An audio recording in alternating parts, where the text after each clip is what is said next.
आसन से स्वास्थ्य की रक्षा होती है, यह हठ योग में आता है, और व्याधि नाश होता है, और इसका अभ्यास करने से कोई भय नहीं, कोई डर नहीं होता। आसनों से हमेशा लाभ ही लाभ होता है। शरीर स्वस्थ होगा तो आप साधना कर पाओगे। अगर कोई बीमारी व्याधि बीमारी लगी है तो साधना में ना संसार में कहीं मन नहीं लगता, ध्यान सारा बीमारी की तरफ जाता है और चित्त विक्षिप्त हो जाता है। तो इसलिए आसनों के द्वारा व्याधि नाश करना चाहिए, स्वास्थ्य की रक्षा करनी चाहिए, परंतु इसमें शरीर विज्ञान का अनुभव पहले आवश्यक है। पहले अपने शरीर की जानकारी होनी चाहिए पूरी शरीर, इसलिए अनुभवी पुरुष के द्वारा सीख कर ही योगाभ्यास करना चाहिए, नहीं तो व्याधि नाश के बदले व्याधि वृद्धि हो जाती है। व्याधियों को दूर करने के लिए ये संसार रूपी व्याधि को भी नाश कर देता है ये योगाभ्यास, योग विद्या, योग का ज्ञान। तो इसका बड़ी विधि से भजन करे अपना प्यारे, कर्म की आश मत कीजे, जतन करे अपना प्यारे, कर्म की आश मत कीजे।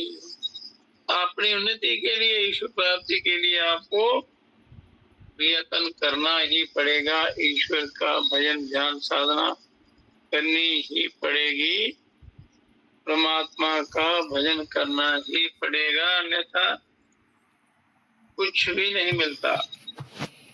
अब इसमें हठ योग में आता है प्राणायाम। तो विधि पूर्व किए हुए थोड़े प्राणायाम से दोषों का नाश होता है। विधि पूर्वक कोई भी काम करो उसको पूरा विधि से करो, विधि पूर्वक करोगे तो पूर्ण लाभ मिलेगा। तो प्रधान तीन संध्याएं हैं, प्रातः, मध्याह्न काल और सायंकाल को। तो संध्योपासना में तीनों समय तीन बार, कुल 9 बार प्राणायाम करने से भी नाड़ी शुद्धि होती है। तो उसकी विधि सीख कर अच्छी प्रकार किसी अनुभव से सीखकर उसका अभ्यास करोगे तो बड़ा जल्दी आपको लाभ मिलेगा। शरीर के रोग दूर होंगे, आदि व्याधियां दूर होंगी, सब नाड़ियां शुद्ध होंगी, और फिर ध्यान करने में, भजन ध्यान करने में बड़ी सहायता मिलती है। श्रीमद् भागवत एकादश स्कंद में प्रातः, मध्याह्न और संध्या में 10-10 बार, कुल 30 बार प्राणायाम करने का आदेश है। अगर 30 बार हो जाए तो और ज्यादा शुद्धि हो जाती है और जल्दी ध्यान लगता है, मन शांत होता है, मन के विकार दूर होते हैं। तो किंतु 30 बार एक साथ करने का आदेश नहीं है। 30 प्राणायाम करने का आदेश है, पर एक बार नहीं, तीनों संध्याओं में 10-10 बार कर लो। प्राणायाम करने से शरीर के भीतर शुष्कता आती है। प्राणायाम ज्यादा करोगे तो नाड़ी जाल शुद्ध होता है, खुश्की होती है। इसके लिए अभ्यास करने वाले को गोघृत सेवन करना चाहिए, गाय का घी। ये भी नाड़ियों को शुद्ध करता है, ताकत देता है। अंदर नाड़ियों में कई प्रकार से कोई ब्लॉकेज भी हो जाती है, वो होने नहीं देता ये। और ये युक्ति से अगर इस्तेमाल करें, ये नहीं है कि एक दिन में 1 किलो घी खा जाओ, नहीं, धीरे धीरे 1-1 चम्मच, 2-2 चम्मच जो है, युक्ति से वही काम करता है, सही युक्ति से किया हो। तो एक प्राणायाम ऐसा है जिसका रेचक ब्रह्मरंध्र से मेरुदंड के बीच की सुषुम्ना नाड़ी में किया जाता है, और यो गुरुगम्य है। वो बड़ा ऐसे नहीं उसको बताया जाता, वो गुरुओं के पास रहकर उसका साधन करना चाहिए, क्योंकि ब्रह्मरंध्र से मेरुदंड के बीच सुषुम्ना नाड़ी में किया जाता है। प्राणायाम करने से उन्माद भी होता है, तो एक उन्माद भी होता है, पर वो अगर गुरुओं की आज्ञा के अनुसार करोगे, युक्ति से करोगे, फिर कुछ नहीं होता, फिर वो लाभ ही लाभ देता है। तो एक साधक ने एक बार अपने गुरुओं से कहा कि मैंने इतना अधिक प्राणायाम किया कि मेरे रोम रोम से प्रणव की ध्वनि होने लगी, ओमकार की ध्वनि होने लगी, मतलब अपने आप ओमकार का नाद प्रकट होने लगा सारे शरीर में, किंतु कोई आंतरिक अनुभव तथा लाभ नहीं हुआ। तो सच तो ये है कि योग के प्रथम और द्वितीय अंग यम और नियमों की प्राप्ति, अष्टांग योग में यम और नियम बताए हुए हैं, वो 10 हैं। अहिंसा, सत्य, स्तेय, ब्रह्मचर्य, परिग्रह, नियम है शौच, संतोष, तप, स्वाध्याय और ईश्वर प्रणिधान। तो यम नियम की प्राप्ति और आसन सिद्धि के बिना प्राणायाम विशेष लाभदायक नहीं होता। इसमें यम नियमों का पालन करना होता है और आसन बैठने का जो अभ्यास है वो होना चाहिए। शास्त्रों में प्राणायाम की बहुत प्रशंसा की गई है, किंतु ये भी कहा गया है कि जैसा कि श्रीमद् भागवत पुराण में कहा गया है कि वायु जीतने पर भी मन को ना जीतने से लक्ष्य की प्राप्ति नहीं हो सकती। तो वायु के साथ साथ आपने मन को भी जीतना है। तो मन प्राण वायु से उच्च है, क्योंकि प्राण वायु मन का अनुसरण करता है, परंतु मन प्राण वायु का अनुसरण नहीं करता। मन जो है प्राण वायु का अनुसरण नहीं करता, इसलिए काम क्रोध से उत्तेजित होने पर श्वास की गति तीव्र हो जाती है और मन शांत होने पर प्राण भी शांत हो जाता है, किंतु प्राण का निरोध करने पर भी मन की चंचलता पूरी तरह दूर नहीं होती। इस कारण राजयोग में प्राण निग्रह न करके सीधे मन का निरोध किया जाता है। राजयोग की जो विधि है उसमें मन का निरोध करने की, क्योंकि मन का निरोध बहुत ही आवश्यक है। प्राणायाम के साथ साथ मन पर भी काबू करना चाहिए, तो जिससे प्राण का निरोध हट के बिना स्वयं हो जाता है। हठ योग का भी सिद्धांत है कि राजयोग ही हठ योग का लक्ष्य है। हठ योग के द्वारा भी राजयोग की ही प्राप्ति करनी होती है, किंतु भेद ये है कि हठ योग के शास्त्र में लिखा है कि हठ योग के बिना राजयोग की प्राप्ति नहीं होगी, क्योंकि जो बेसिक आधार है, जो आधार है, मूल साधना जो है, उसके बिना वो जो उच्च कोटि की राजयोग साधना जो है वो नहीं होती। और हठ भी राजयोग के बिना व्यर्थ है, तो दोनों का तालमेल होना चाहिए, प्राणायाम और मन पर संयम। परंतु राजयोग का सिद्धांत है कि हठ योग राजयोग की प्राप्ति के लिए आवश्यक नहीं है, और पर हर व्यक्ति वो मन पर इतना जल्दी काबू नहीं कर सकता, इसलिए उसको प्राणायाम इत्यादि आसन करने का आदेश दिया जाता है। तो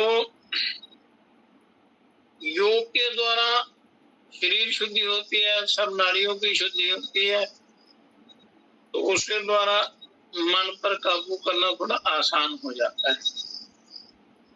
आदि व्याधियां शरीर को नहीं लगती, क्योंकि व्याधियां जो हैं वो साधना करने में विघ्न डालती हैं। तो इसलिए आसनों और प्राणायाम से व्याधियों को दूर करके फिर आपको उस राजयोग या जितनी भी युक्तियां हैं उनको अपनाना चाहिए। हठ योग की बंध संबंधी क्रिया में भय नहीं है। हठ योग में बंध भी आते हैं,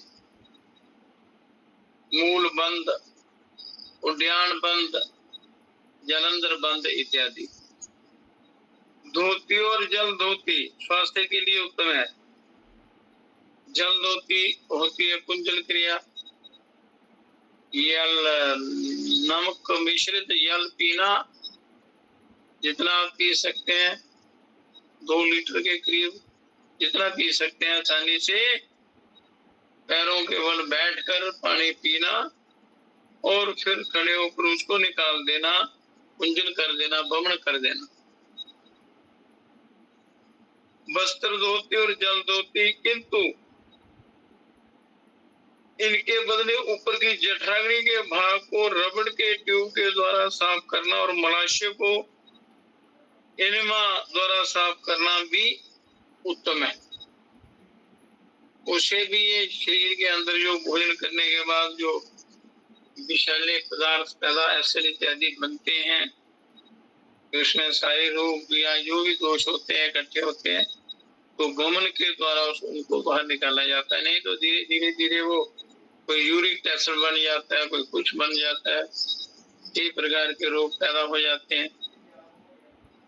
तो कुंजल जो है ये मतलब जल धोती सर्वोत्तम है, इससे शरीर की शुद्धि होती है।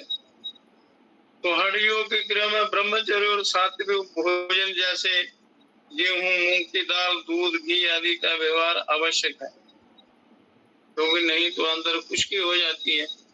तो उसको दूर करने के लिए और पूरा लाभ लेने के लिए ये हल्का भोजन और ये शुद्ध गाय का दूध, घी, गाय का घी इस्तेमाल करना हो तो गाय का ही करना चाहिए। जो लोग राजसिक आहार जैसे तेल, मिर्च, खटाई, रूखा, कड़वा, तीखा आदि व्यवहार करते हैं वे रोगग्रस्त हो जाते हैं। मतलब खान पान का बड़ा ही असर होता है। खान पान का पूरा ध्यान रखना चाहिए। खान पान का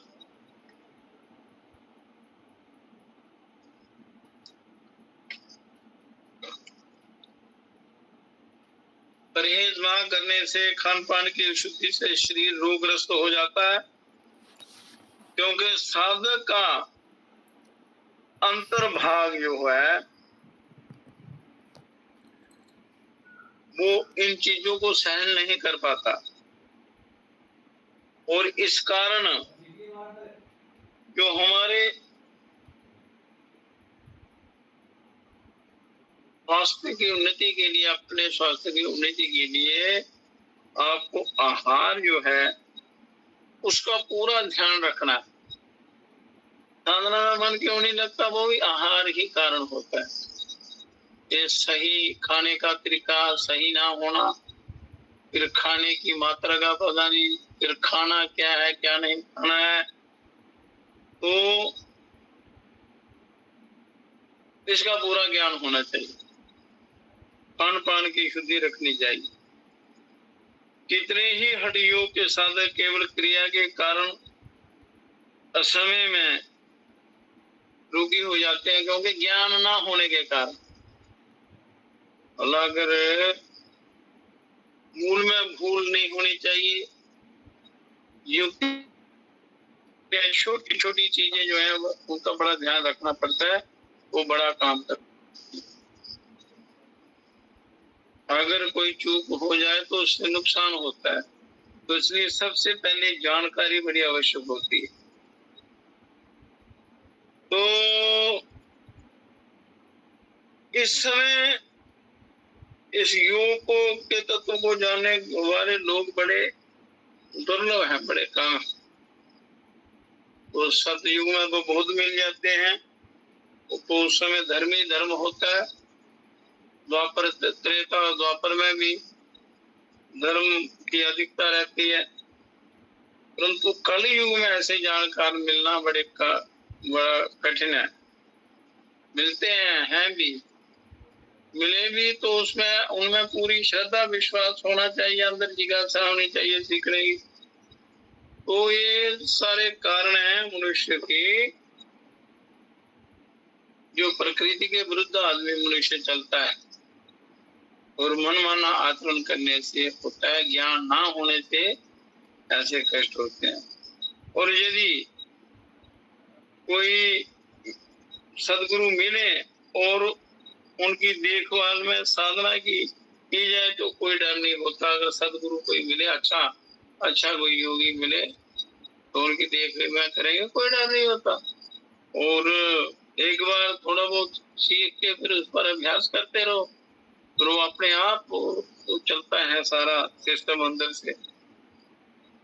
केवल हठ योग के अभ्यास में ये दोष है कि इसके साथ साधनों के स्थूल शरीर से संबंध रखने के कारण शरीर में जो अज्ञान के कारण आत्माभिमान है उसकी कमी ना होकर उसकी पुष्टि होती है।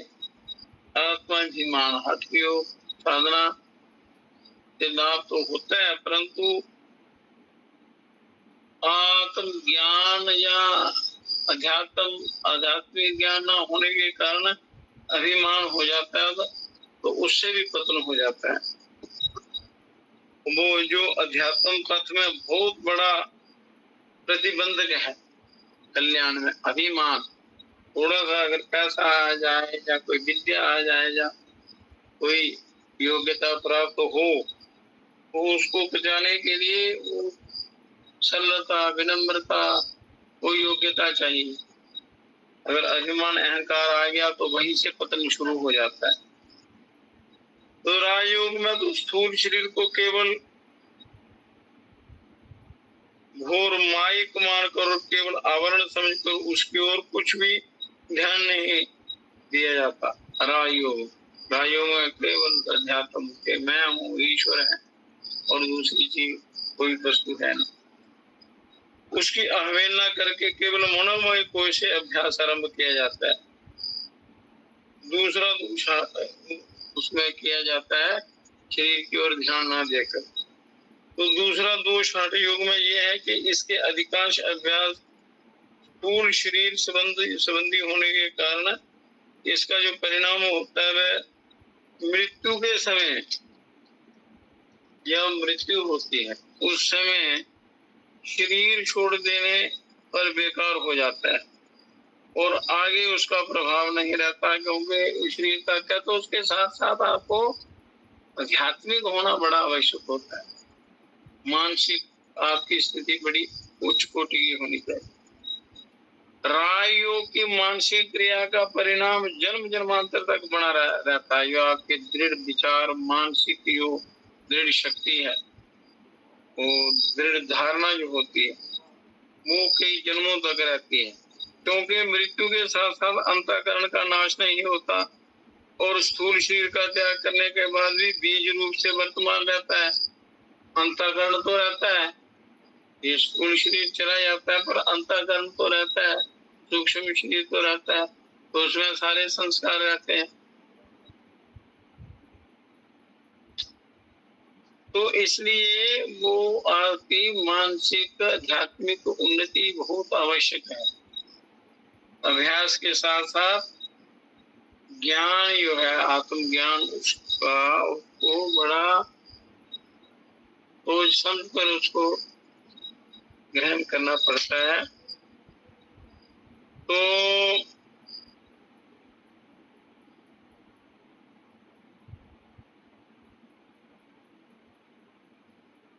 आजकल क्या होता है, ऐसे तो योगाभ्यास के द्वारा भी आप ऐसी साधनाएं हैं कि एक जगह बैठकर आप यहाँ से हजारों मील लाखों मील दूर बैठा हुआ व्यक्ति आपसे बात कर सकता है अगर आपकी साधना अच्छी है।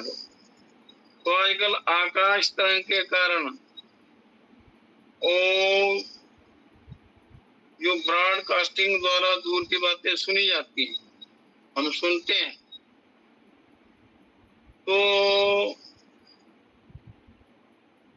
दूर हजारों मील दूर कोई चीज हो रही है तो जहाँ आपको सुनाई दे रही है या दिखाई जा रही है। तो इस तरह बिना यंत्र की सहायता के दूर श्रवण या दूसरे प्रकार की चमत्कारिक शक्तियां योग के द्वारा प्राप्त होती हैं, जिन्हें सिद्धि कहते हैं। तो जैसे आजकल हम कोई दूरदर्शन है, दूरभाष है इत्यादि कई साधन है बात करने के, पर योग में ये बिना यंत्रों के द्वारा होता है। यहाँ तो यंत्रों की आवश्यकता पड़ती है, पर जो साधक हैं वो बिना किसी यंत्र के, ये शरीर ही सबसे सर्वोपरि यंत्र है, पर इसमें कोई अभ्यास किया जाए, साधना की जाए तो ये सब कुछ प्राप्त होता है। किंतु इन सिद्धियों का परमार्थ से कोई संबंध नहीं है। अनेक प्रकार की सिद्धियां आती है, ऐसे चमत्कार कर सकता है, पर उनका अध्यात्म से कोई संबंध नहीं है, कल्याण से कोई संबंध नहीं। अनेक सिद्धियां असुरों को भी प्राप्त थी। ये योग मार्ग के विघ्न है। अगर थोड़ी योगाभ्यास करते करते कोई सिद्धि प्राप्त होगी तो मनुष्य सिद्धि के चक्कर में पड़ जाता है, तो उसकी उन्नति रुक जाती है और उसका कल्याण नहीं होता। अतएव सिद्धियां प्राप्त करने की दृष्टि से हठ योग का अभ्यास करना समीचीन नहीं है, ठीक नहीं है। आत्म कल्याण की भावना से करो, तो भावना आपकी पवित्र होनी चाहिए, दृढ़ होनी चाहिए और अच्छी होनी चाहिए। तो इसमें योग के विघ्नों की बात की थी पिछली बार, तो इन विघ्नों को दूर कर करके ही आप सही उसकी प्राप्ति कर सकते हैं, सही ज्ञान की, सही मार्ग की, ईश्वर के आनंद की अनुभूति आप कर सकते हैं। अब आ गई योग समाधि। इसमें शरीर शुद्धि का ये एक युक्ति है। गर्मी के दिनों में जब मेंढक अपनी सांस और हृदय की गति को रोककर जमीन के नीचे बहुत दूर तक गर्मी से बचने के लिए चला जाता है, तो उसके अंदर वो श्वास रोकने की शक्ति है, वो उसको अभ्यास करता रहता है। वो मेंढक श्वास और हृदय की गति को रोक के जमीन के अंदर ये चले जाते हैं और इस प्रकार समाधि में जीता पड़ा रहता है। इस प्रकार वो एक प्रकार की समाधि ही लगाता है। तो इस अवस्था को शरीर वित्त कहते हैं। वह मेंढक वर्षा होने पर इस अवस्था को त्याग कर पुनः ऊपर आ जाता है, वर्षा ऋतु में फिर आ जाता है। इतनी देर वो समाधि में ही रहता है अंदर, पृथ्वी के अंदर।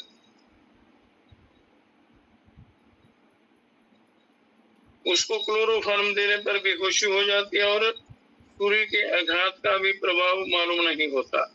इसी प्रकार के हठ योग की यह समाधि है। मेंढक की तरह जैसे वो समाधि लगाता है। तो एक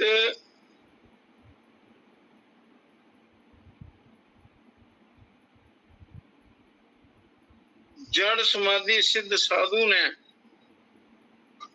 अपने पुस्तक में लिखा है कि मैं अब आत्महत्या करूंगा क्योंकि मेरा जीवन व्यर्थ हुआ। इस तरह के समाधि सिद्धि अन्य योगियों के असीम लोभ और तृष्णा की कहानियां सुनी जाती है, क्योंकि क्या होता है कि सिद्धि के वैभव में वो पड़ जाते हैं, तो आगे आध्यात्मिक वो रुक जाता है, उससे कई प्रकार के अनुमान पैदा हो जाते हैं। इसमें भाव भी आपको पवित्र रखना है और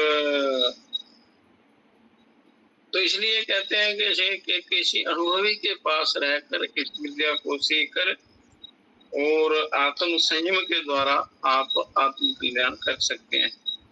तो इसमें आपत्ति ये नहीं होनी चाहिए, आपत्ति ये विघ्न ये आने देने अपने शरीर में जो आते हैं।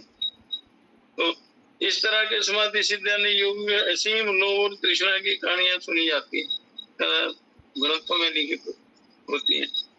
एक कथा ये भी प्रसिद्ध है कि एक बाजीगर ने घोड़ा पाने का वचन पाकर किसी राजा के सामने समाधि लगाई। बोलो, कोई वस्तु प्राप्ति करने के लिए समाधि, जड़ समाधि, इसको जड़ समाधि कहते हैं। लक्ष्य तो आपका होना चाहिए आत्मानंद, ईश्वर की प्राप्ति, आत्म कल्याण, पर वो दुनियावी वस्तुओं को प्राप्त करने में, तुच्छ वस्तुओं को प्राप्त करने में इतना बड़ा पाप जो है वो लगा देते हैं।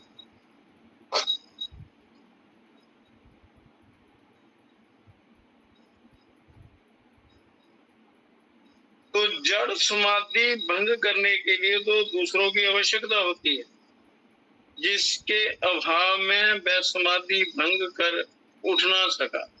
अंत में राजा ने उसे एक गुफा में रख दिया, जो कालांतर में जमीन के नीचे दब गई। ऐसे चमत्कार दिखाने के चक्कर में शरीर ही चला गया। बहुत दिनों के बाद उस राजा के उत्तराधिकारियों ने उस जमीन को खुदवाया। खुदाई में गुफा निकली और उसमें समाधि बाजीगर भी मिला, समाधि लगी हुई। किसी प्रवीण व्यक्ति ने ठीक युक्ति से उसे जगाया, उसको जगाया। कोई जानकार हो तो समाधि खुल जाती है। तो समाधि से कई 100 वर्ष बाद जाकर भी कहते हैं कि उसने घोड़ा ही पाने की प्रार्थना की थी। ऐसा संस्कार उसके अंदर हो गया था, तो उसको जड़ समाधि कहते हैं। अगर आध्यात्मिक आत्मिक कल्याण की भावना से किया जाए तो परम को उस प्रभु की प्राप्ति हो जाती है। तो वह इतनी बड़ी समाधि पाने पर भी अज्ञानी ही रहा, क्योंकि ज्ञान के बिना वो किया। साधना तो कर सकते हैं, चमत्कार दिखा सकते हैं, पर अगर अज्ञान से युक्त होकर करेंगे तो कोई फायदा नहीं। वास्तव में राजयोग की चैतन्य समाधि ही यथार्थ समाधि है। जो राजयोग की विधि है उसको सही समाधि कहा जाता है। तो ये प्रत्याहार की स्थिति होने पर धारणा और ध्यान से प्राप्त होती है। प्रत्याहार होता है इंद्रियों पर विजय प्राप्त करना, इंद्रियों को अंतर्मुखी करना, अंदर की तरफ ले जाना, विषय भोगों की तरफ नहीं। और वो धारणा और ध्यान से प्राप्त होते, और जिसकी प्राप्ति होने पर संयम द्वारा संसार के लिए हितकर ज्योतिष, आयुर्वेद आदि विषयों के ज्ञान की प्राप्ति होती है, जो संसार के काम में आती है। उनका कल्याण भी होता है, तो अपना भी कल्याण होता है।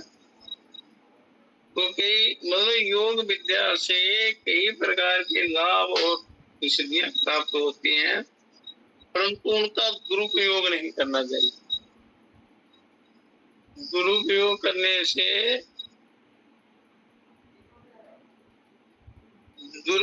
करने से पतन हो जाता है, कल्याण नहीं होता। तो इसलिए दुरुपयोग से आपने बचना है।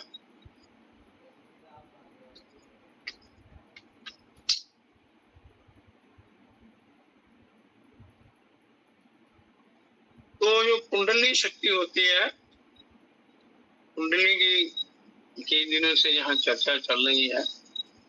तो कुंडली वास्तव में उस परिपूर्ण ब्रह्म परमात्मा की मूल प्रकृति परम शक्ति जो है, वही कुंडली के रूप में मूलाधार में विराजमान है। तो कुंडली जागृत हो, जब कुंडली जागृत होती है तो कई प्रकार की सिद्धियां, कई प्रकार का वैभव प्राप्त होता है। उसका दुरुपयोग नहीं करना है, आपने हर विद्या का सदुपयोग करना है। सिद्धियां सबको मिल जाती हैं, परंतु आपकी भावना कैसी है, आपके विचार कैसे हैं, आपका व्यवहार कैसा है, उसका उपयोग कैसे करते हैं, सदुपयोग है या दुरुपयोग है।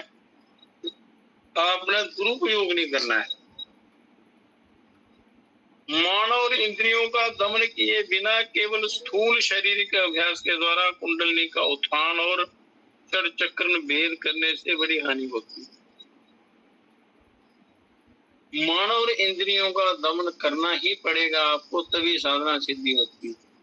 अगर उस पर काबू नहीं किया तो फिर वो नुकसान होता है।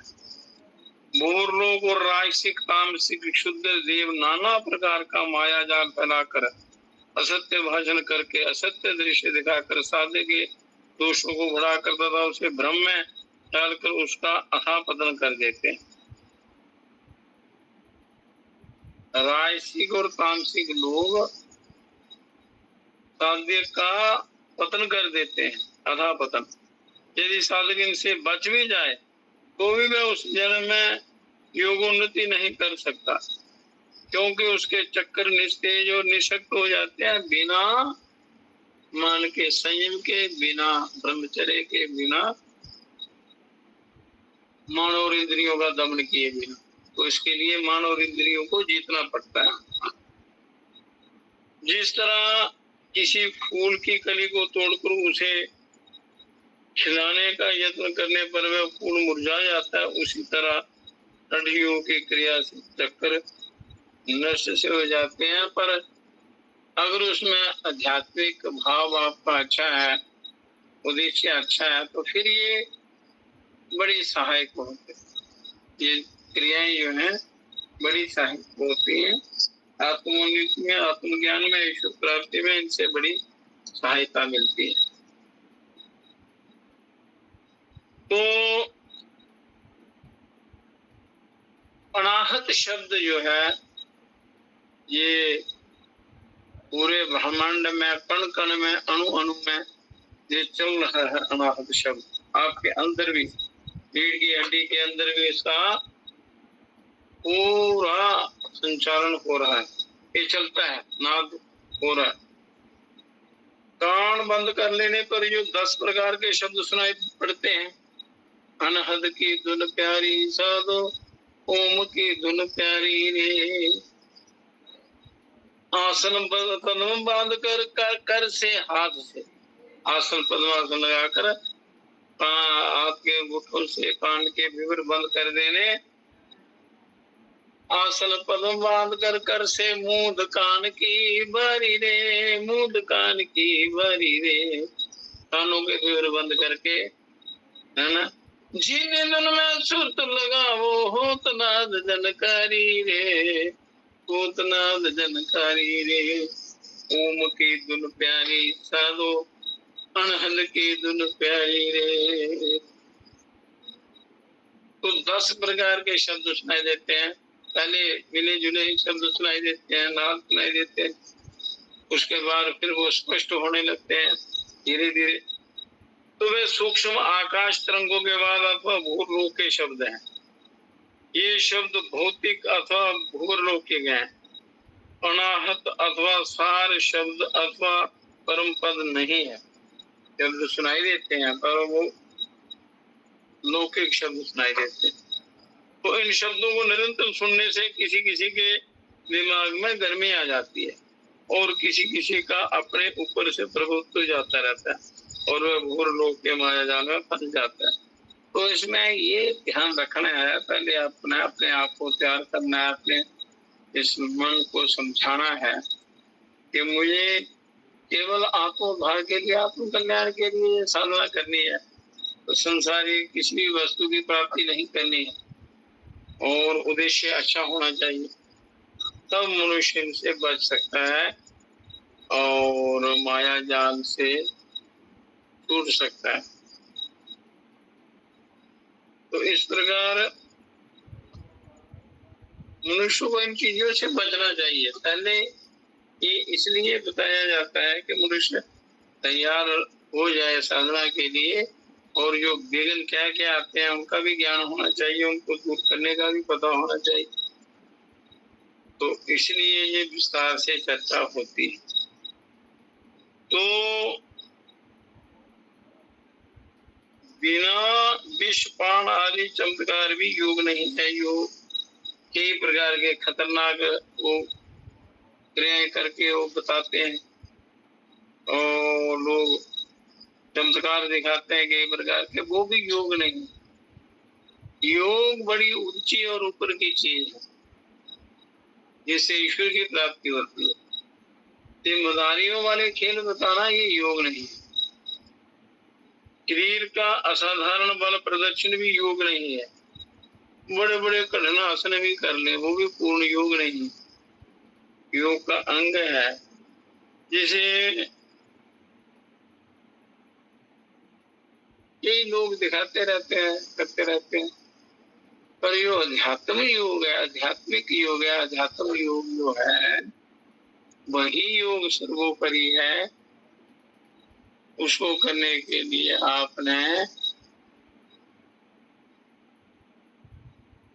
वो किसी अनुभवी के पास जाकर उस विद्या को सीखना है और मन में अहंकार इत्यादि इन सब का त्याग करना है और ये भाव रखना कि हमें बस ईश्वर की ब्रह्म की प्राप्ति करनी है, अपना उद्धार करना है, जीवन सफल बनाना है। और उसके बाद आता है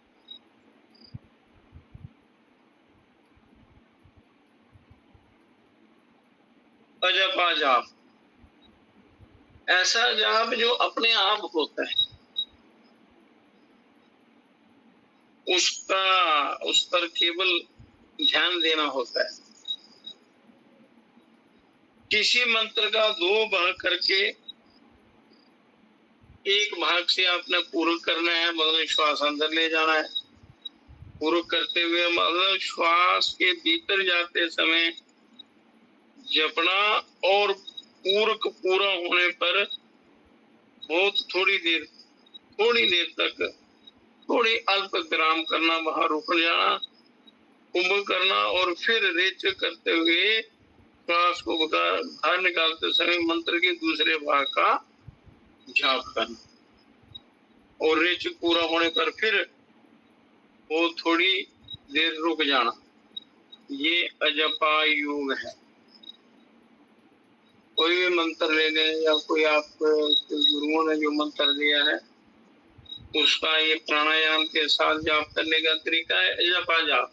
अपने आप होने वाले जाप को की तरफ केवल आपने उस विधि पर ध्यान देना है, तो उससे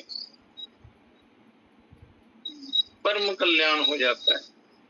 यदि कोई मंत्र ना हो तो पूर्व करते हुए इसको का उच्चारण करना या श्वास अंदर लेते हुए मानसिक ये श्वास भीतर लेते समय ये भावना करनी कि मैं सो से श्वास अंदर ले रहा हूँ पूर्व करते समय, और स्वाभाविक ढंग से सो शब्द का उच्चारण होता है श्वास अंदर लेते हुए और उसके बाद थोड़ा रुक जाना, फिर रेच करते हुए अहम का उच्चारण करना।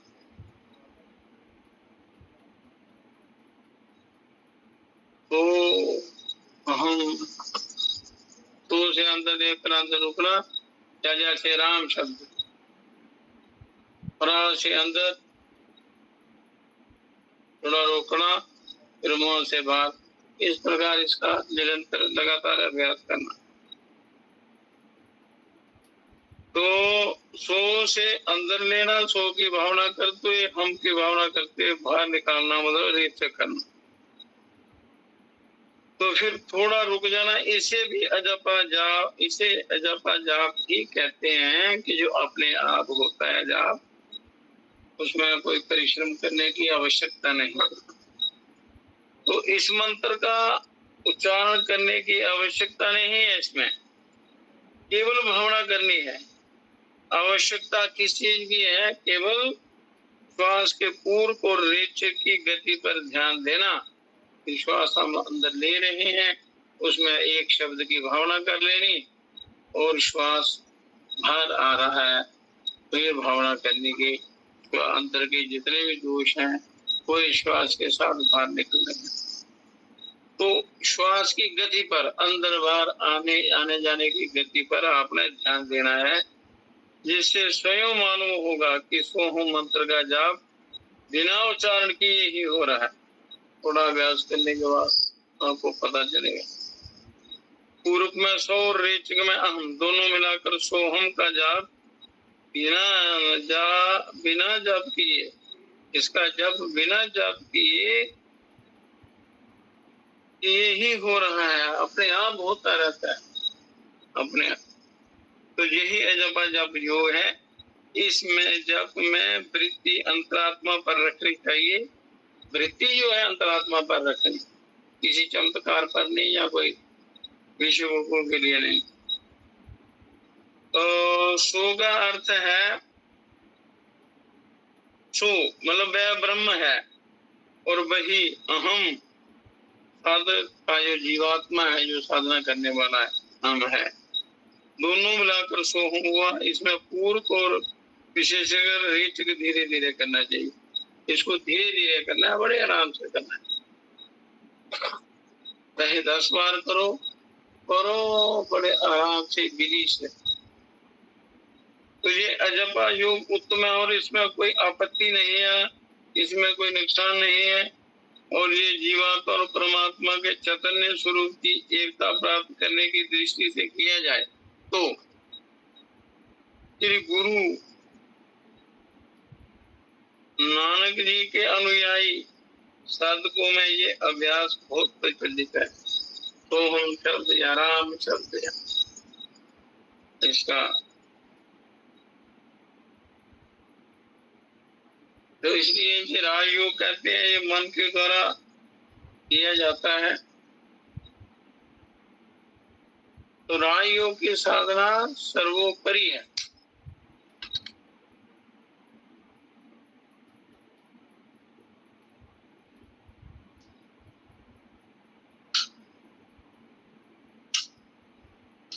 तो राज विद्या और राजगुह्य योग। राज विद्या बड़ी सरल विद्या, और इसमें अपने अपने विचारों को पवित्र रखना है। तो वो तभी रह सकेंगे जब आपका खान पान और व्यवहार वगैरह ठीक होगा। आचार विचार व्यवहार ये सब इसमें सहयोग करते हैं अपनी राज विद्या की प्राप्ति में, राजयोग की प्राप्ति में। तो गीता में लिखा है कि राज विद्या राजगुह्य राजयोग का विस्तार से वर्णन है उसमें 9वें अध्याय में। उसकी प्राप्ति के लिए जिस ज्ञान भाव और साधना की आवश्यकता है जिस व्यक्ति को, तो उसका यहाँ थोड़ा सा वर्णन करते हैं।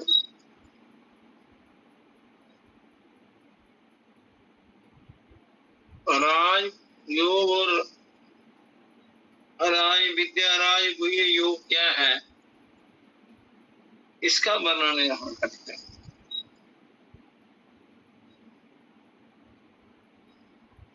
तो सर्वप्रथम ये जितनी भी उच्च कोटि की साधनाएं हैं उनसे पहले जो शरीर शुद्धि की जाती है वो बहुत आवश्यक है। वो भी योग की कई विधियों के द्वारा इस शरीर को परम पवित्र बनाकर फिर वो अभ्यास किया जाए तो वो तत्काल सफल होता है। जड़ प्रकृति रूप के कार्य शरीर आदि नाम रूपात्मक दृश्य को अनात्मा और चैतन्य आत्मा का केवल आवरण मात्र जानकर प्रकृति में पदार्थ में आसक्ति नहीं रखनी चाहिए। ये शरीर जो है ये पंचभूतों से बना हुआ है, इसमें इसको अपने योग विद्या में इससे कैसे लाभ लेना है उसका ज्ञान पूरा प्राप्त होना चाहिए। इसमें आसक्ति नहीं रखनी चाहिए। ये शरीर बनाया 5 तत्वों का पंचभूतात्मा, आसक्ति रखेंगे तो फिर सफलता नहीं मिलेगी।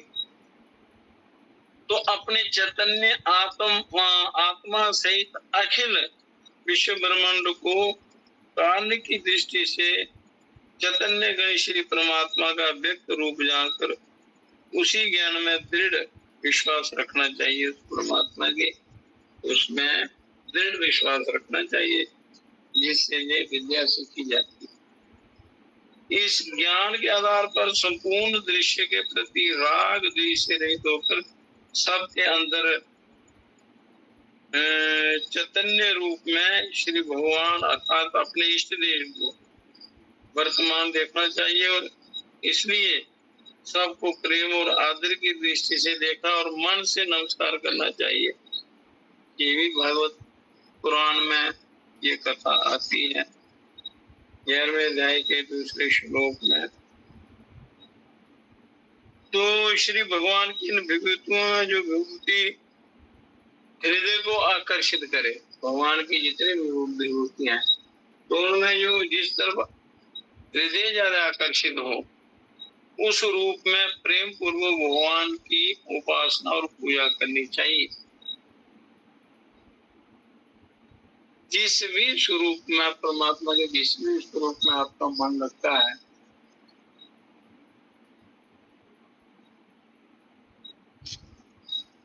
तो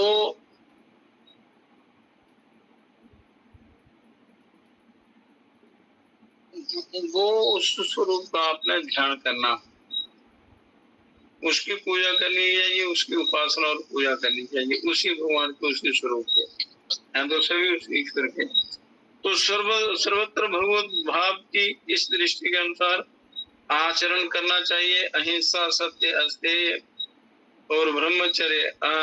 अहिंसा है कि किसी प्रकार से किसी का नुकसान नहीं करना, किसी को हानि नहीं पहुंचाना, शारीरिक इत्यादि। फिर सत्य, अस्तेय, अस्तेय होता है दूसरे का द्रव्य हरण नहीं करना चाहिए, जो हरण ना करे, हरण ना करने की क्रिया अस्तेय कहलाती है।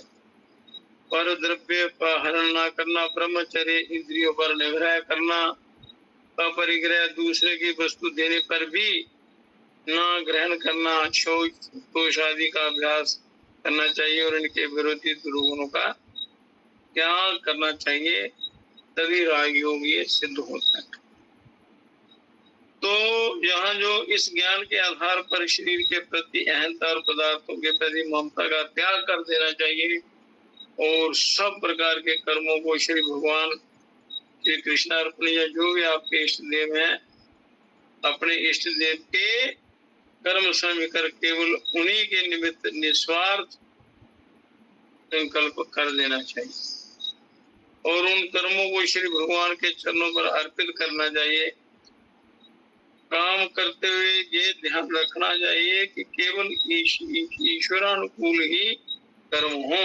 ये भावना करनी चाहिए कि जो भी कर्म आप करें ईश्वर के अनुकूल हो, ईश्वर अनुकूल हो।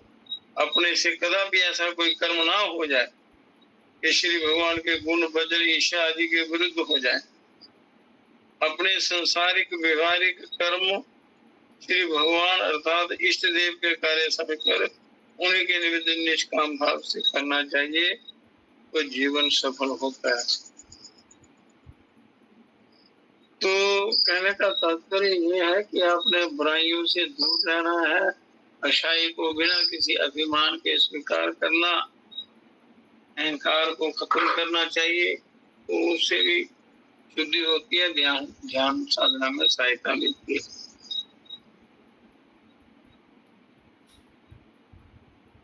तो ज्ञान भाव और कर्म के द्वारा इंद्रियों निग्रह और शुद्धि, मन का संयम तथा चित्त शुद्धि करके अहंकार ममता स्वार्थ को भली भांति त्याग देना चाहिए। दूसरे के द्वारा किए हुए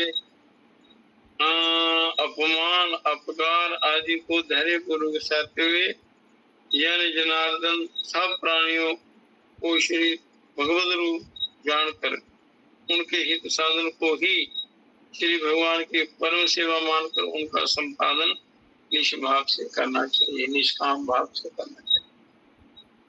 और विशेषकर सदाचार ज्ञान और व्यक्ति भाव का सब प्रकार से अपने आचरण द्वारा प्रचार करना चाहिए।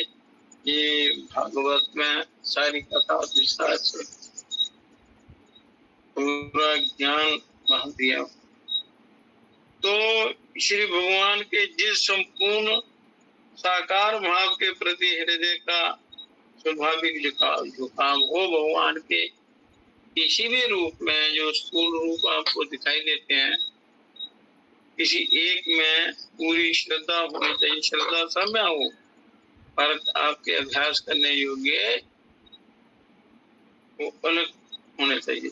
तो उसी के प्रति अनुरूप होकर उसके सशक्ति के दिव्य रूप की जो सच्चिदानंद घन है, प्राकृतिक कदापि नहीं, कीर्तन, स्मरण, अर्चन, चंदन, बंधन, स्तोत्र, पाठ, जप आदि के द्वारा निस्वार्थ प्रेम के साथ नित्य उपासना करनी चाहिए।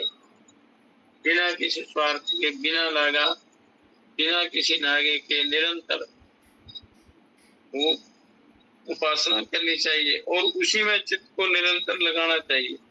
तो परमात्मा के उसी दिव्य नाम का निरंतर मानसिक जाप करते हुए आपने शरीर के अन्य काम भी करते रहना चाहिए।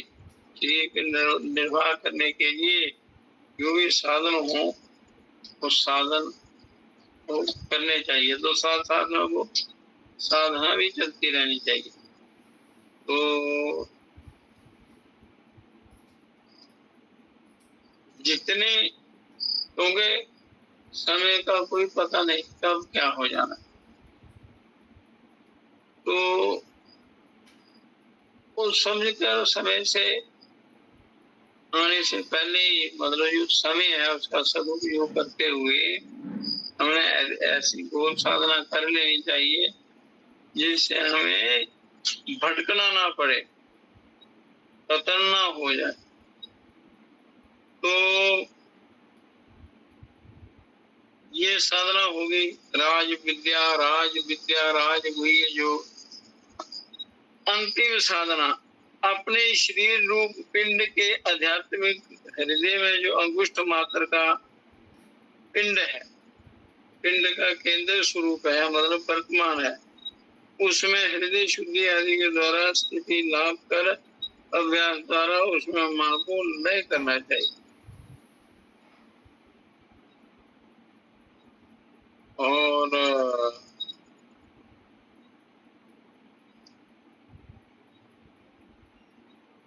इस प्रकार नियमित अभ्यास करने पर अवश्य सिद्धि प्राप्त होगी। सिद्धि का मतलब ये नहीं है कि कोई उसका दुरुपयोग आप करेंगे, मतलब मन की परम शांति के लिए, आध्यात्मिक संतुलन बना रहे और उसी के लिए ये शरीर मिला ईश्वर की प्राप्ति के लिए। तो उसमें मन उस परमात्मा में लगाना चाहिए। तत्पश्चात उस हृदय केंद्र में अपनी शक्ति सहित इष्ट देव को स्थापित कर लेना चाहिए। मानस की ये भावना करने के मेरे हृदय चक्र में वो विराजमान है। निरंतर उनके ध्यान के द्वारा अंतरात्मा को उसमें लय करना चाहिए। तो इन दोनों अभ्यास में ध्यान जो है वो मुख्य है। ध्यान साधना वो सर्वोपरि है। तो इष्ट के साकार ध्यान की आसानी के लिए इष्ट देव की मूर्ति या चित्र को ध्यान में रखते हुए, अपने सामने रखते हुए साधना करे। उस मूर्ति या चित्र के समान अपने हृदय में एक नई मूर्ति नीचे के भाग से लेकर ऊपर के भाग तक बनानी चाहिए और उस हृदय से मूर्ति में मन को सन्निवेशित करना चाहिए। अन्य किसी भावना को नहीं आने देना चाहिए।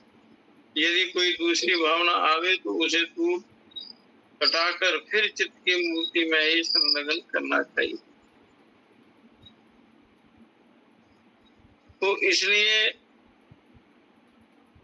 मनुष्य को इन विघ्नों से बचना है, जो विघ्न है, और अध्यात्म की तरफ बढ़ना है। तो शिव की कृपा होने पर ध्यान के द्वारा हृदय कमल में इष्ट के दर्शन होते हैं, अपने इष्ट देव के। तो श्रीमद् भागवत महापुराण में कथा आती है कि गुरु के उपदेश के अनुसार हृदय में ध्यान करने से श्री नारद जी को भगवत दर्शन हुए और इसके अतिरिक्त 2 और विषपान नहीं वो अनुभव होता है ऐसा।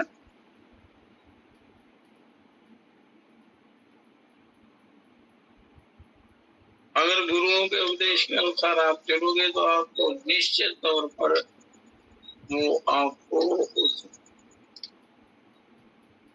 प्राप्ति होगी।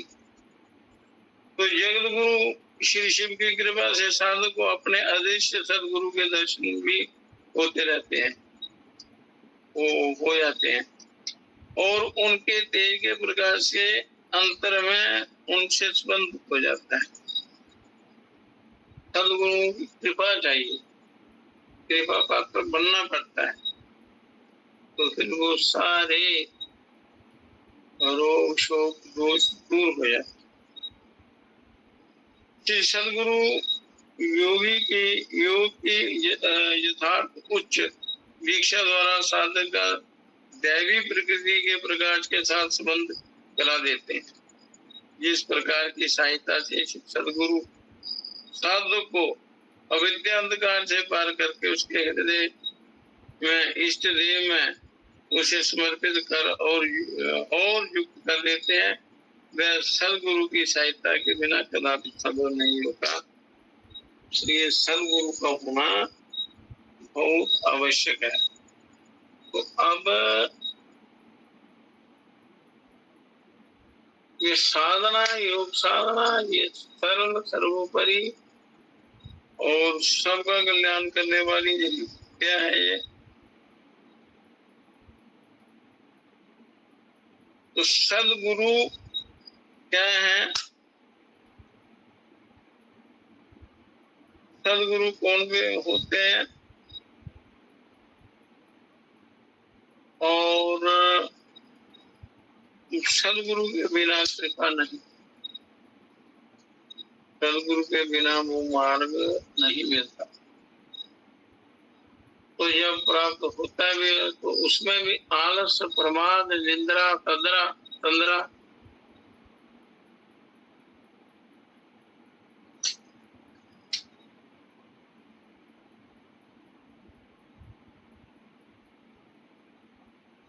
ये चीजें सताती हैं। अब अंतिम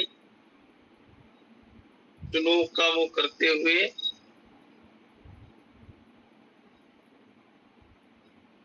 आज की समाप्ति यही करेंगे। श्री शिव का सदगुरु होना तो लोगों को मालूम है कि तो गुरु ना मिले तो श्री शिव ही सदगुरु हैं, जगत गुरु हैं। उनको गुरु मानकर साधना करे, जब तक कोई गुरु नहीं मिलते। किंतु सदगुरु का ज्ञान प्राय लुप्त हो चुका है। गुरु गीता आदि में जो गुरु का वर्णन आया है कि गुरु मिलते ही साधु को ज्ञान चक्षु देकर अज्ञान अंधकार को दूर कर उसे अखंड मंडलाकार सर्वव्याप्त ब्रह्म का साक्षात करा देते हैं गुरु। तो तुम स्वयं त्रिमूर्ति और परम ब्रह्म के रूप हो।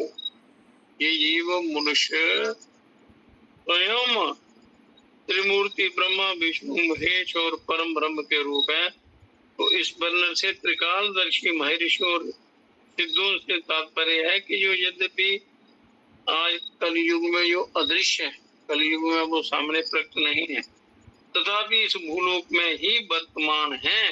वो बड़े बड़े सिद्ध योगी सदाशिव भी सारे इस मृत्यु लोक में विराजमान हैं। तो कलयुग के आरंभ होने पर राजा श्री परीक्षित को श्राप लगने के बाद सुखदेवादि ऋषि उनके पास आए थे, और फिर उसके बाद जन्मेजय के यज्ञ में भी वह सब लोग पधारे थे। ऋषि और सिद्धगण प्राय शरीर त्याग नहीं करते, ऋषि मुनि सिद्ध लोग शरीर का त्याग नहीं करते हैं, वे तो अमर हैं। तो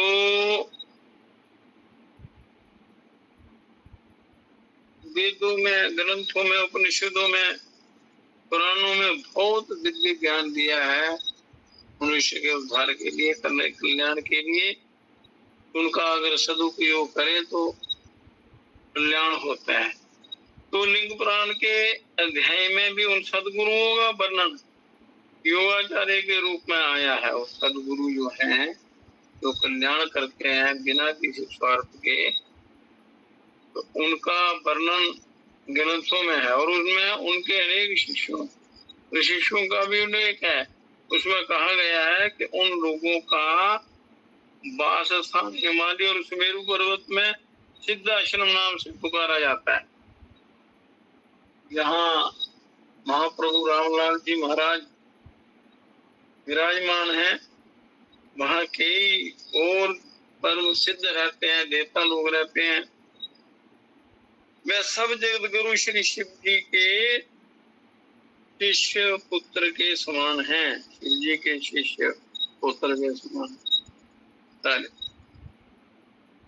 तो इस प्रकार भागवत के 12वें स्कंद के दूसरे अध्याय में लिखा है कि श्री देवापी और श्री मरु जिनका आश्रम कलाप ग्राम में है, कलयुग में वर्णाश्रम धर्म की रक्षा करेंगे। वर्णाश्रम धर्म की रक्षा जरूर करेंगे। और श्रीमद् भागवत गीता में भी इसी उसका राज विद्या राजगुह्य योग का वर्णन है।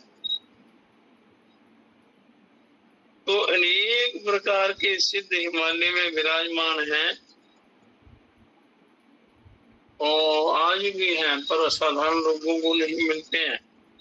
जो ज्यादा साधना करता है उनको दर्शन देते, उनका परम कल्याण कर देते हैं। तो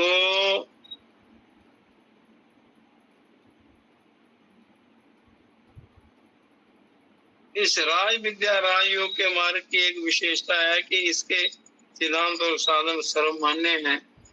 सब लोग बड़े बड़े विद्वान भी यही कहते हैं, साधक भी कहते हैं, एक मत से कहते हैं कि ये जो ईश्वर की सत्ता को स्वीकार करते हैं। राज विद्या राजयोग के मार्ग की एक विशेषता यह है कि इनके सिद्धांत और साधन सर्वमान्य और इनकी उपयोगिता में किसी आस्तिक को किसी प्रकार का कदापि संदेह नहीं हो सकता। और गीता में कहा है कि इस धर्म का थोड़ा भी आचरण बहुत बड़े भय से बचा देता है। थोड़ा भी आचरण आप करेंगे तो आपको बड़े बड़े अनुभव होंगे और आपको उससे संसारिक जो माया जा रहा है उससे छुड़ा देंगे। तो इस प्रकार मनुष्य को बड़ी सावधानी से चलना है। बड़ी ईश्वर की कृपा है,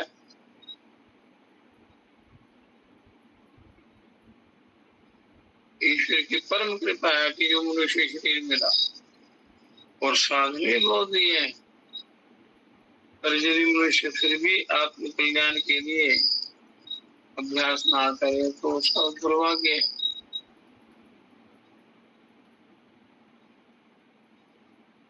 और ये योग विद्या जो है ये सर्वोपरि है। करोड़ों जन्म भी आप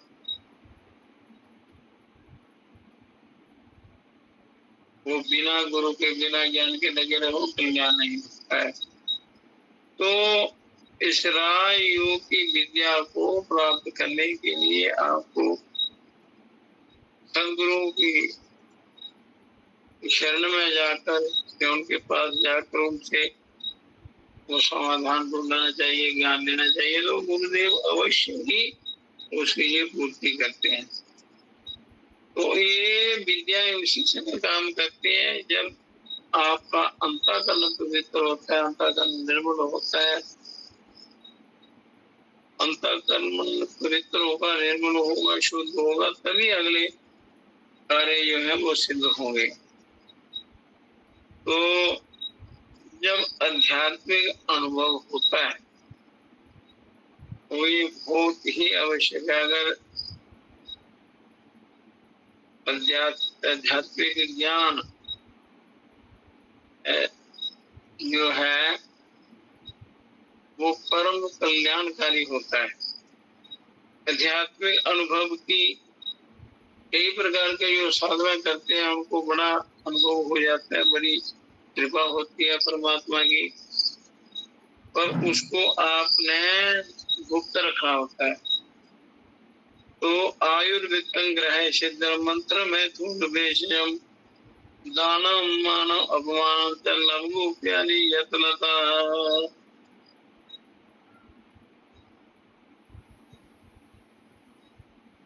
हीरा भगवती गंगा पिंगला जमुना नदी तोरे तोयर मध्यम गता नारी सुषुम्ना के सर्वजनी सत्य धन यदि राग देश मुलाबे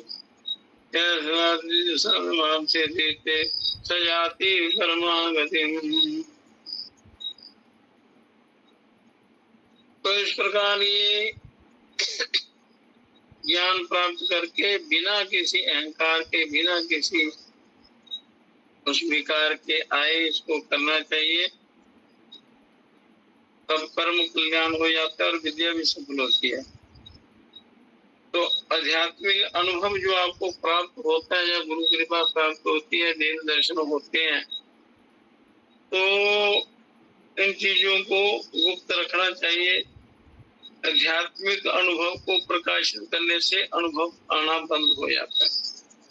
कई लोगों को अनुभव होते हैं, स्वप्न में होते हैं, सुषुप्ति अवस्था में होते हैं, कई बार किसी भी प्रकार से ये अनुभव होते हैं। तो इनकी इसको गुप्त रखना चाहिए, क्योंकि प्रकाशित करने का मुख्य उद्देश्य दूसरों से प्रशंसा और मान बढ़ाई प्राप्त करना होता है। तो यो अध्यात्म मार्ग का बाधक है, ये चीजें अध्यात्म मार्ग में बाधक होती हैं। साधक को प्रशंसा मान बढ़ाई आदि को विघ्न समझना चाहिए और निंदा की ही को ही अच्छा मानना चाहिए। प्रशंसा मान आदि से अहंकार की वृद्धि होती है और अतएव उच्च साधक यदि आवश्यक समझकर किसी से अपना अनुभव कहते हैं तो वह साथ ही दूसरों को से कहने का निरोध भी कर देते हैं, निषेध भी कर देते हैं, मना भी कर देते हैं, उसका निषेध कर देते हैं। और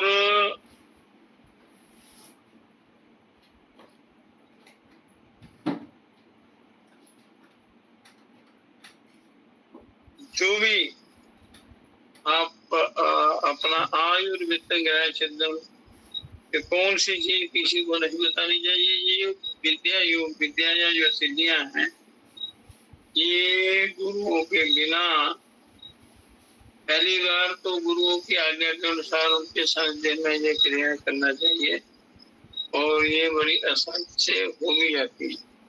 एक बार शरीर शुद्धि हो जाए तो फिर ये प्रकृति आबंधन से प्रकृति अपने आप में रब्बी होने देती। तो इसलिए जो आध्यात्मिक अनुभव होते हैं उनको गुप्त रखना चाहिए, कहना नहीं चाहिए किसी से। गुरु से या जो आपका समाधान कर सके उनको बताना।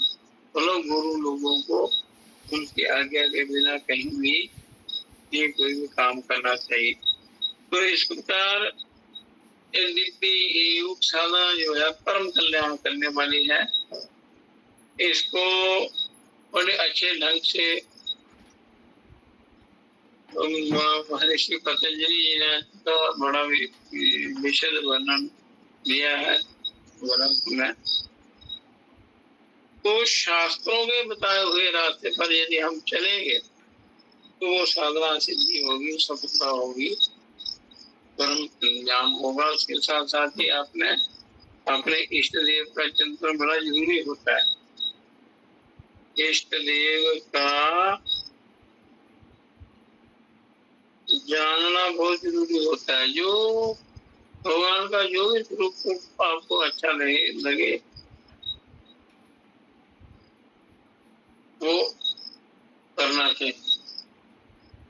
तो इस प्रकार इस रहस्य को समझते हुए अपने आध्यात्मिक विद्या को बढ़ाना है। कल के उस मन को काबू करने के क्या तरीके हैं, कैसे किया जाता है और कितनी देर में उनका फल मिलता है, तो ये सब जानकर उसका अनुभव शुरू कर देना चाहिए साधना, आध्यात्मिक साधना। तो ये कैसे हमें अपना जीवन बड़ा जल्दी थोड़े ही समय में इसको उन्नत करना है, उन्नति की तरफ ले जाना है, आध्यात्मिक उन्नति की तरफ, तो ये ऐसी प्रकार जानकर साधना शुरू कर देनी चाहिए। तो आज का विषय यही समाप्त करते हैं। तो कल के लिए जो आध्यात्मिक जिन्होंने साधना की होती है उनका जो अनुभव होता है, फिर किताबों में जो लिखा होता है उन भी लोगों ने अनुभव किए होंगे तो लिखा है। तो ऐसे ही आप लोग भी श्रवण करके वो करेंगे तो परमात्मा की विशेष कृपा होती है। इसलिए आज का सत्संग हम यही समाप्त करते हैं एक भजन के साथ। कल पुनः इसी समय, इससे पहले और कोशिश करेंगे 9, 9:15 शुरू हो जाए और उसमें निरंतरता बनी रहनी चाहिए। आप चाहे 10 लोग हैं, 5-7 लोग, जितने भी हैं, एक का भी कल्याण हो जाए तब भी बहुत बड़ी बात है। एक का भी, एक व्यक्ति का भी कल्याण हो जाए। इसलिए भगवान से आपने प्रार्थना करनी है। क्या प्रार्थना करनी है?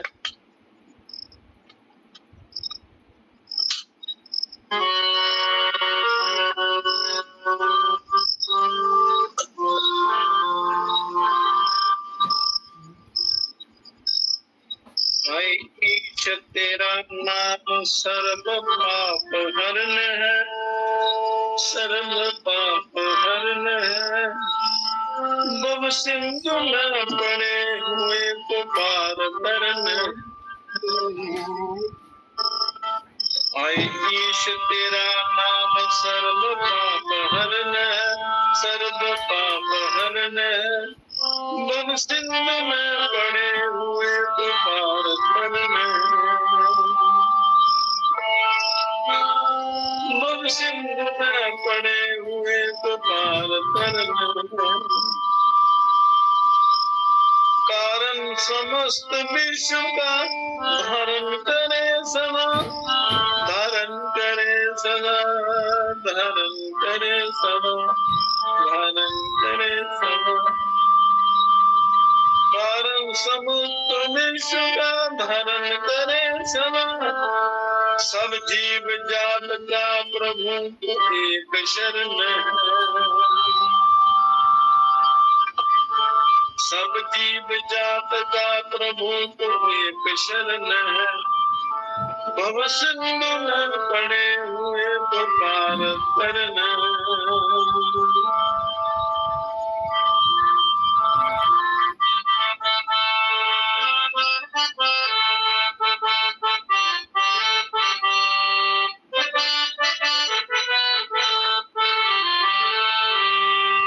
तेरे बिना खाने नहीं जगह जगत में, जगह है जगत में नहीं,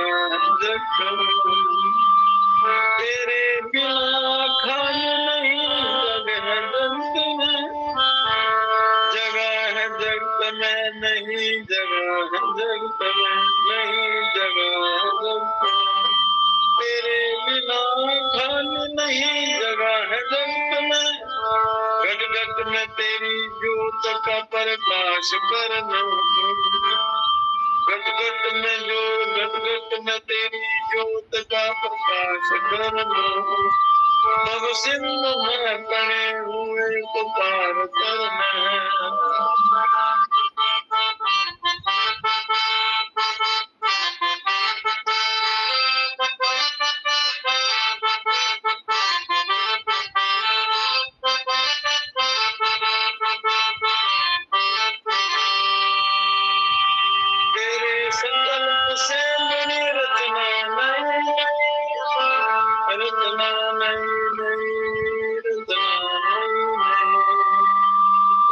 के सिर पर काकरो चल रहा है। तेरे तेरे तेरे संकल्प से बड़ी रचना नहीं, सबका तू ही पिता दयाल विश्व भर में है, सबका तू ही पिता दयाल विश्व भर में है, भव सिंधु में पड़े हुए को पार करना है, तेरे कृपा कटाक्ष से दुख दूर हो सके, ब्रह्मानंद मोक्ष धाम तेरा विमल चरण है, ब्रह्मानंद मोक्ष धाम तेरा विमल चरण है, ईश तेरा नाम सर्व पाप हरण है, भव सिंधु में पड़े हुए तुम्हार करना, भव सिंधु में पड़े हुए तुम्हार करना, भव सिंधु में पड़े हुए तुम्हार करना है।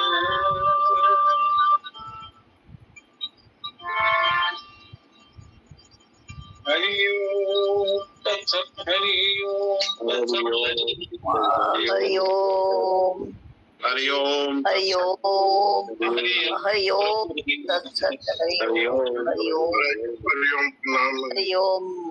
सब गीत हरि ओम। हर हर महादेव। हर हर हर महादेव नमः। भवाय च मयो भवाय च नमः, शंकराय च मेस्कराय च नमः, शिवाय शिवतराय च कोटि कोटि नमस्कार है, कोटि कोटि नमस्कार गुरुदेव जी महाराज, मेरा प्रणाम। हरि ओम हरि ओम हरि ओम हरि ओम। और कोई सेवा मेरे योग्य प्रभु इन्ना किश मिला दा, ये बहुत उच्चा सब कुछ मिला दा, बहुत बड़ी कृपा बरसा दी गुरु महाराज, बड़ी कृपा बरसा रहे। ये गीता में बड़ा दिव्य ज्ञान है, तो गीता का स्वाध्याय भी श्रवण और समग्र जो साधना, कोई श्रवण जो है, श्रवण के बाद मनन और निधिध्यास, ये तीन चीजें बहुत हर व्यक्ति के अंदर होनी चाहिए। तो लगन हो, तो आप लोगों में लगन है, जिज्ञासा है, सब कुछ है, फिर कल्याण जरूर नहीं है, बड़ा जल्दी हो जाता है। तो आगे कल और आगे और गहरे गहन विषयों पर करेंगे, और उसमें थोड़ी थोड़ी युक्तियां भी, उनका भी अभ्यास करेंगे। अभ्यास से ही प्राप्ति होती है, तो इसलिए खान पान शुद्ध रखना, युक्त के अनुसार चलना, युक्त हार विहार से युक्त चेष्ट कर्म, युक्त सपना व बोध से युवा भक्ति दो। तो इसलिए जो शास्त्रों में दिया है, शास्त्र पद्धति के अनुसार, उनके कहे अनुसार आप चलेंगे तो परम कल्याण होगा। और ये विद्या योग विद्या बड़े भाग्य से प्राप्त होती है। उसके लिए समय निकाल कर श्रवण और मनन अभ्यास के अवश्य करना चाहिए। हरि ओम। जय गुरुदेव। जय हरि ओम। जय गुरुदेव। हरि ओम। जय गुरुदेव। आज और कल रविवार है, कल साधा ये जल्दी शुरू करेंगे, तो उसमें 10-15-20 मिनट, आधे घंटे के प्रश्नोत्तरी, जो आप की अगर कोई दिक्कत हो, कोई परेशानी हो, साधना के विषय में कोई चर्चा करनी हो, कोई भी हो, आप कर सकते हैं। तो कल प्रश्नोत्तरी भी है, आधा घंटा प्रश्नोत्तरी, बाकी सत्संग थोड़ी देर करेंगे। तो अभी आगे प्रैक्टिकल योगाभ्यास शुरू होगा, तो कल समय पर आप आ जाएं और समय पर ये अपनी साधना होगी। ओम शांति। ओम शांति। ओम शांति। ओम।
ਬੰਦ ਹੋਣਾ ਫੋਨ